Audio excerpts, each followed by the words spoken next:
As missiles rained over Gaza and Israel mobilized ground forces, a powerful Chinese naval fleet quietly appeared in the Middle East waters. Without warning, 6 advanced Chinese warships loaded with precision missiles slipped into the region amidst the chaos of war. Their sudden and unexplained presence left the world wondering, what is China up to in the Middle East? According to the Chinese Ministry of Defense, the 44th Naval Escort Task Force was engaged in routine operations in the area. In the previous week, they also conducted a joint exercise with the Omni Navy while visiting Oman. After their visit to Oman, the Chinese Naval Escort Task Force arrived at Shuwaikh Port in Kuwait as scheduled on the morning of October 18th. The Chinese naval contingent began a 5-day diplomatic visit to Kuwait. The Chinese Ministry of Defense stated, guided by Kuwaiti naval patrol craft Falaka, warships of the Chinese task force, including the ship Zibo, ship Jingzhou, and ship Qiandao, docked at Shuwaikh Airport.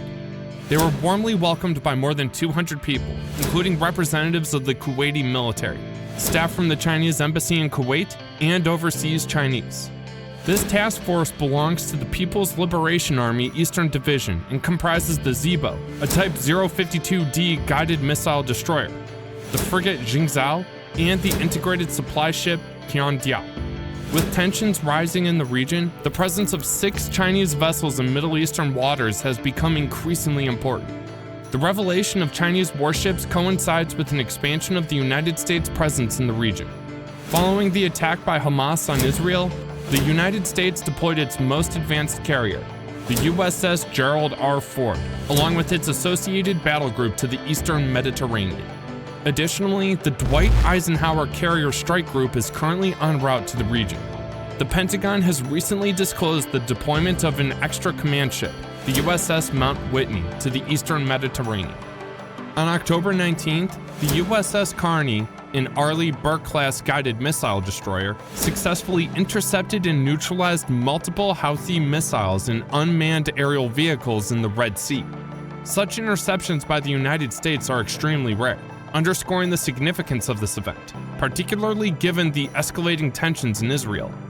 It's worth mentioning that in October 2016, the USS Mason used countermeasures to thwart an attempted attack in the Red Sea, aimed at the naval destroyer and other vessels in close proximity. In response to that incident, the United States conducted a strike using sea-launched cruise missiles on Houthi radar facilities in Yemen. Nonetheless, the presence of both Chinese and US warships serves as a clear indicator of the involvement of these two global powers in the region. The development occurs at a time when tensions have heightened between the two nations due to the Ukraine conflict, with China aligning itself alongside Russia. The likelihood of direct confrontations between these two naval forces in the region remains relatively low, unlike the occasional encounters seen in the Pacific. This is because the Chinese Naval Task Group is only involved in a 5-day diplomatic visit to Kuwait. The commander of the Chinese task force remarked, "This year marks the 5th anniversary of the establishment of the China-Kuwait Strategic Partnership, and also the 10th anniversary of the Belt and Road Initiative. We hope that this visit will promote mutual understanding and trust, as well as encourage exchanges and collaboration between the two nations and their military forces." The Chinese Ministry of Defense mentioned that during the visit, both parties will engage in reciprocal visits, onboard receptions, military exchanges, and participate in cultural and sports activities. China and Russia stand together on the Palestinian issue, united in their commitment to reducing tensions and supporting the creation of a two-state solution for Israel and the Palestinians. Zhai Jun, China's special envoy to the Middle East, expressed these sentiments following a meeting in Qatar with Mikhail Bogdanov, the Russian president's special representative for the Middle East and Africa. Zhai Jun emphasized, "The fundamental cause of the current situation in the Israel-Palestine conflict is that the legitimate national rights of the Palestinian people have not been ensured. China and Russia share identical positions on the Palestinian matter, and China is ready to maintain open communication and coordination with Russia to help de-escalate the situation." China wanted to help bring peace to Israel and Palestine. They sent their special envoy Zai to talk with both sides. Mr. Zai and the leaders talked about getting the fighting to stop. They wanted both the two groups to sit down together to find a good solution where they both had their own place. China thinks it's important to protect all people even when enemies are fighting. They asked Israel and the group Hamas to end their attacks real fast. The bombs and rockets were scaring people. Many countries say Hamas is a bad group, but China thinks they're just trying to fight for their homes. America usually helps Israel more, but China wanted to be involved too. They saw this as a chance to make friends in the area. If America was busy elsewhere, maybe countries would go to China for help instead. But then the fighting in Gaza got really bad again, and America had to come back to try and make peace. It was hard for China to have a big role when that happened. They still hope that one day Israel and Palestine can be friends and live together in harmony. Xi also had discussions with Mohammed Abdulaziz Al-Khulaifi, Qatar's Minister of State for Foreign Affairs, as per the Chinese Foreign Ministry.